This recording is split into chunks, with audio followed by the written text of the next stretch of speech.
Hi, this is Sara Levin, the Artful Inker. I'm an independent Stampin' Up! Demonstrator in the United States. Welcome to my YouTube channel.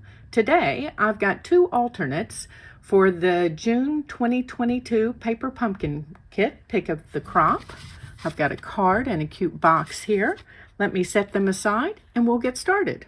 For this first Pick of the Crop alternate, I'm going to use one of the card bases, and we're going to start by separating that, and I'm just going to cut this at 4, which means that there'll be just a little bit of extra piece here.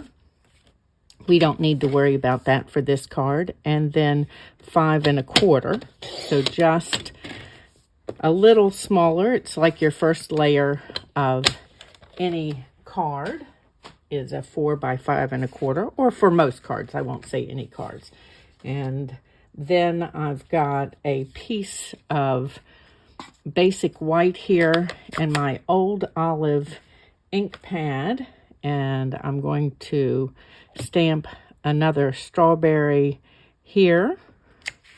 You can see I've already stamped one ahead, and then I've got a layer of basic white, and I'm going to add one strawberry on that. Let's close up my old olive and set it out of the way, and we'll start with this one since it's had a moment to dry. And I've got my dark old olive, my dark granny apple green, and my light old olive Stampin' Blends. And I'm going to use the bullet tip on that and color in a little bit on the leaves here. And then let's grab this bullet tip.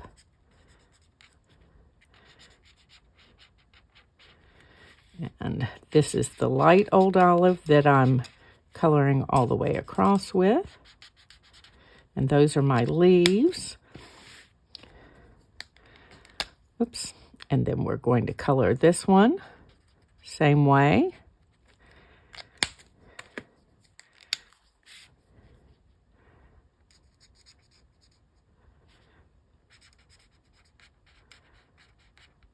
Need to stay inside the lines on this one. The other one's not so much, but since we're not cutting this one. Okay, and then we're going to color in our strawberries. And I've got my light flirty flamingo and then my dark and light sweet sorbet. And I'm going to start with the light flirty flamingo and just make a squiggle down that one. And then add a little bit of light granny apple green. This strawberry is not quite ripe. And then I'm going to come in with my light sweet sorbet. Is that the right name for this one? Yes, I keep calling it the wrong name, so had to check. It's one of the new in colors. And then let's add my dark sweet sorbet, giving this just a little bit of shading, hoping that my hair is not showing up in the camera here. And then I'm going to come back to my light sweet sorbet and try to give only one layer of color here with the light. Okay, and there's our not quite ripe strawberry. Just blending this patch in just a little bit. Okay, and then this one's going to be fully ripe. So we're coloring with the dark first. Get some of our shading in for the shape.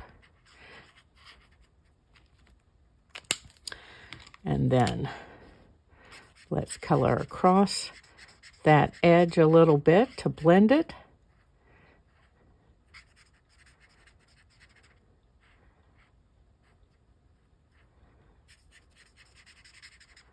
And again, we're looking to make it darker down on this side. And then let it be a little lighter on the top. You'll be able to see that better once it dries completely. And then we're going to create another fully ripe strawberry here on the inside layer. It's always nice if you can do a little something on the inside of your card. I will say I do that most of the time, but not all of the time. Okay, and then let's come in with our sweet sorbet and make sure I'm being neat. And trying to create a highlight area here so that it's not completely the same shade all the way through. And again, that will dry. Now, I'm going to cut these two out by hand and set this one aside. And then I'm also going to use a die on this, and I'll be right back.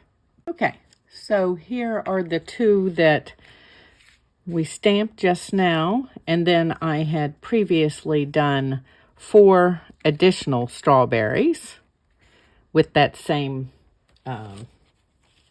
technique. And then here's our layer from the card that's been die cut, and I've used that stitched greenery die. That's 155451 and can be found in the annual catalog. And then I've also got a layer of basic white that I've embossed with the Hive 3D embossing folder, and that's 157955, and that is also now in the annual catalog. And then we need a sentiment for our card, and I've got a strip of Night of Navy in my sentiment. Let me just brush this with my embossing buddy, and you can find the embossing buddy in the annual catalog. It comes with an embossing tray and a brush, which are super helpful. I bought my embossing buddy from the annual catalog before the tray and brush were available. Okay, and that was Versamark ink. And then I'm going to sprinkle this with white Stampin' Emboss powder, and it's part of the Basics embossing powders in the annual catalog. And let's just pour that back in and cap up my embossing powder. And then I've got my heat tool, and I'm going to heat that up first. I've got one stray bit of powder here that I can see on the top. And then I'm going to heat from behind. And I heat from behind when I'm embossing the white on dark so that I get fewer stray bits of embossing powder. I've got a few here, but it's not too bad. Okay, and there we go. And then I'm just going to eyeball this with my fingers and trim a little bit off the end. And we are ready to put this together now. I've got a Night of Navy card base and our basic white layer.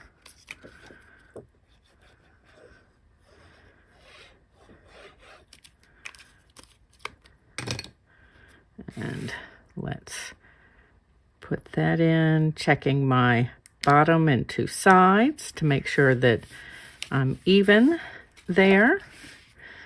Okay, and then we have this layer from our Pick of the Crop card, and going to add dimensionals. And while you get dimensionals in your kit every month, you can buy a pack of dimensionals in my Stampin' Up store. They're an inexpensive addition to your crafting supplies, and I know I always like lots of dimensionals on my projects.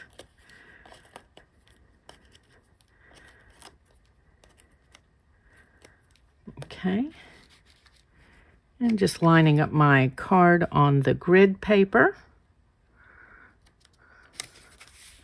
Grid paper is also available in my Stampin' Up store, and it is awesome for lining up, as you just saw.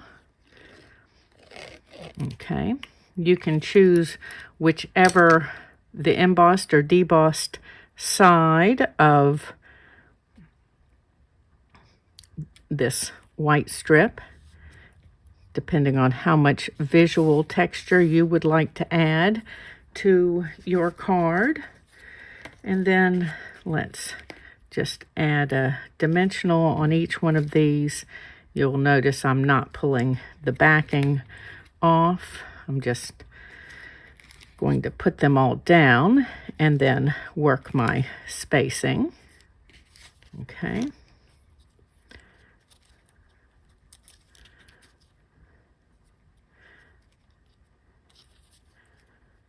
And since I put the shadow on the bottom, I want to have them tilted so that the shadow is still going to be on the bottom. And let's slide this one in at the end. Oops. Give it just a little space. That one's a little high. I'm putting these down close to the bottom, but not right at the bottom.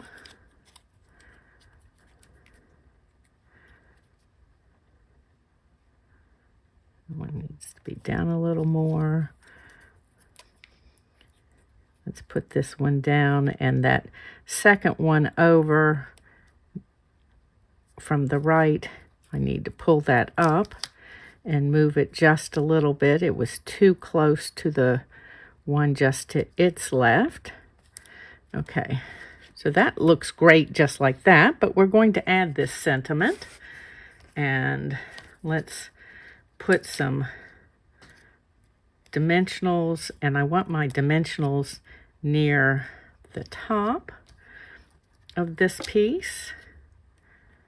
And then before I adhere it, I'm going to add a piece of tear and tape just below where it's going to sit. Okay, and then let's burnish this with my bone folder. It makes removing the backing paper easier. And then I've got some white crinkled seam binding, and I'm just going to come in here and do a little kind of wonky ruffle. And I call it a wonky ruffle because it doesn't have to be perfect on here.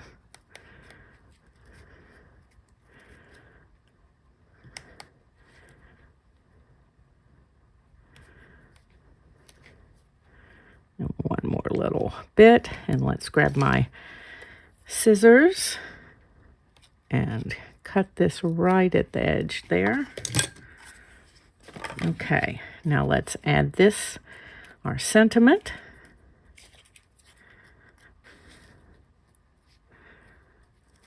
And I want this right at the edge of the card.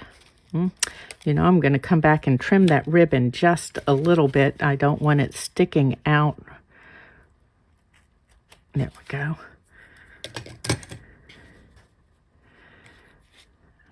Okay, let's do this again. Right at the edge of my card, of that layer. Okay, and then let's go with a dimensional here, and we're going to double stack the end of it.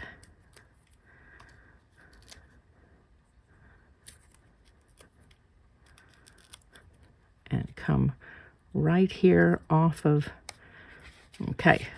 And there's our first alternate for the June 2022 Paper Pumpkin Kit Pick of the Crop. Let me put this out of the way and I'll be back with another. Okay, and for the second alternate, we're going to use this die cut piece that was in the Pick of the Crop kit from June. And I've got a piece of basic white, and I'm just going to lay this on here and carefully trace around the edge. And just using a pencil to trace.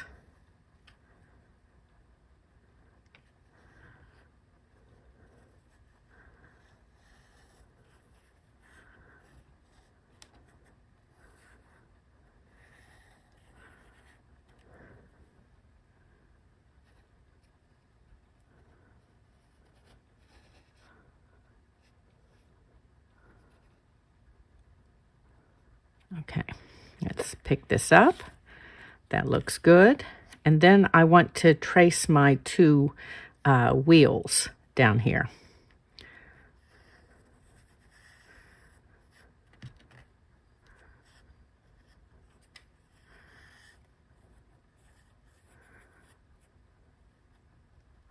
Okay.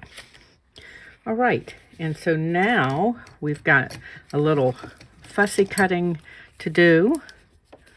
I'm going to start with my wheels, and I'm cutting just inside the line that I traced. And my reason for doing that is it will make this a little bit smaller. And the tricky part is just right up there at the top.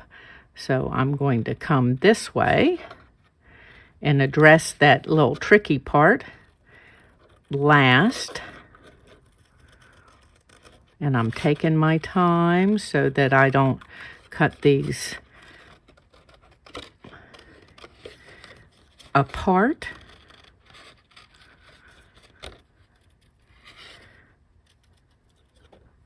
Okay.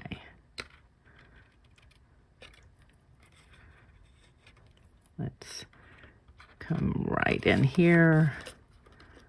Whoops. And I'm just barely attached here. There we go. Okay, so set those aside a moment. And then we'll do the same thing. I'm cutting just inside the line. And I am going slowly, turning my paper. And you do want a neat cut.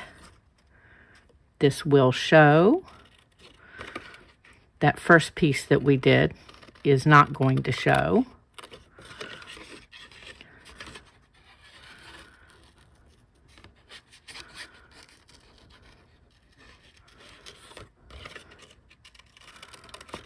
Okay. All right, across the top here, I'm going to cut that loose. That way there's less paper in my way as I make my way down this other side. And again, I'm taking my time and I'm staying inside the lines.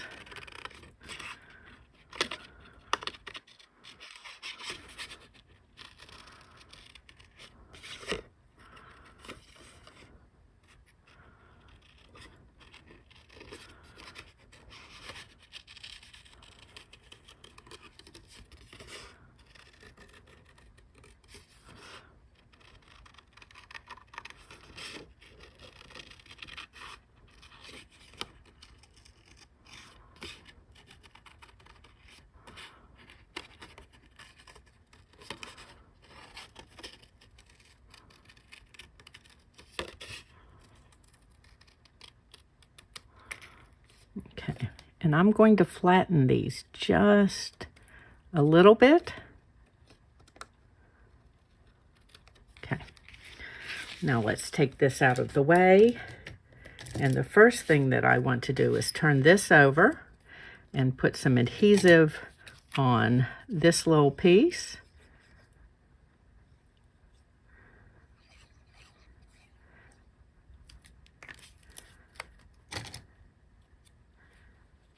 And this little piece is for two reasons. One is to add support to the wheels, and the other is to make sure that these little cutout pieces don't come out. The wheels will be stronger for having them in. So I'm going to turn the camera off and take just a moment to neaten up now, because I've got some pieces sticking out since I put my traced piece on upside down. It should have gone the other way to fit properly. So hold on a moment and I'll be right back. Okay, so I've got my two pieces here. Let's set those aside. And then I've got a square of basic white and my paper trimmer. And I'm going to score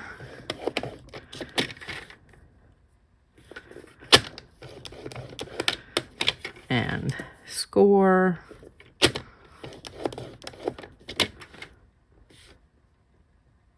Oops.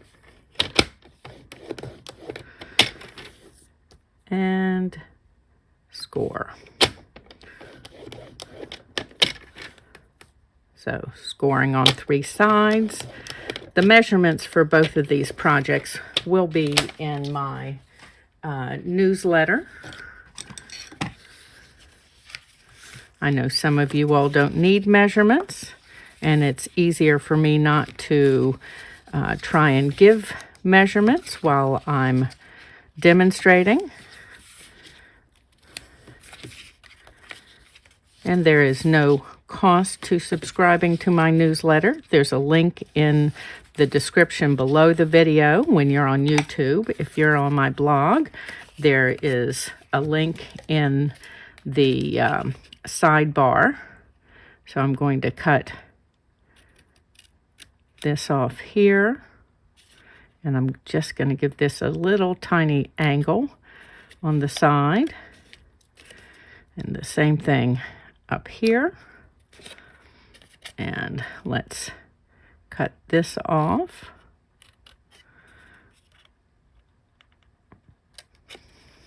Little tiny angle and a little angle at the top. It makes for a neater fit. Let's move this aside. And now I just need to move this up, and I've got to cut this this square out so that it forms a tab. And I want to angle cut both pieces of that tab. And then we'll cut this piece off. And again, we're just giving those slight angle cuts. So here, and then for a quicker cut, you can go a little angle in there and then come straight up this one and angle cut. And pull out that little bit that's right there. Okay, so then the first thing that we want to do is, let's put my pencil out of the way. We're going to add a little bit of multi-purpose glue here and on this one. And I like the multi-purpose glue because it's going to give me some wiggle room in making these pieces go together. I should fold that piece in. And I'm just making sure that I'm squared down here. And I'm holding it a moment. And then the same thing over here. I want to make sure that I'm even with the bottom of this piece. And I've got to hold a moment. Okay, fold all these little pieces in, and then add multi-purpose glue here all the way around.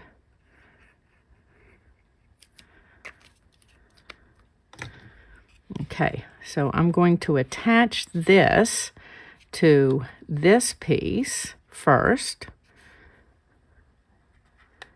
And that way I can see that I'm not above or below or sticking out the sides.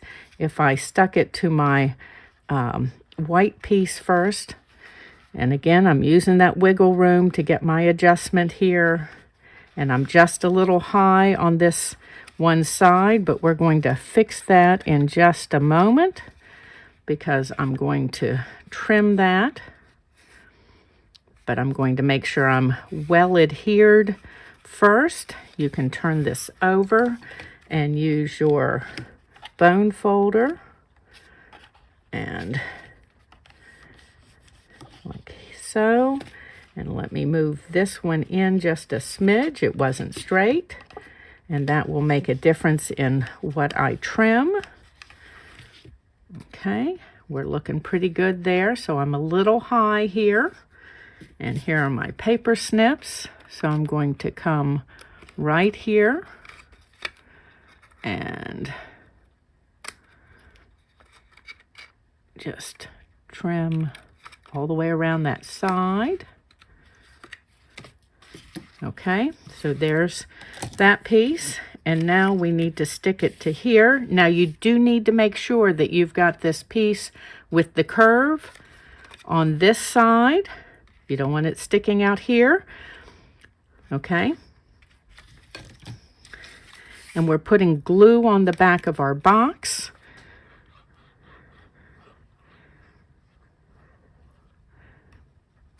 Feel like I've gotten a little heavy-handed with the glue. And again, make sure you're turning this piece to match this piece. So it was facing this way. I'm going to flip it over so it matches that curve. And I'm going to stick this on. But before I give it all the final rub, I want to turn this back to the pretty side. And make sure that while we get the dimension of it, it's not sticking out everywhere. Okay, give this a good rub in there with your bone folder to make sure all that glue attaches. And then we're going to need to flatten this front wheel slightly. Again, another reason for reinforcing. I'm gonna have to eyeball this. Now, oops, cut that too short. So that's easy now that we've cut the front one. And I need to be ambidextrous so I can cut with both. And then I'm going to come back here. Okay.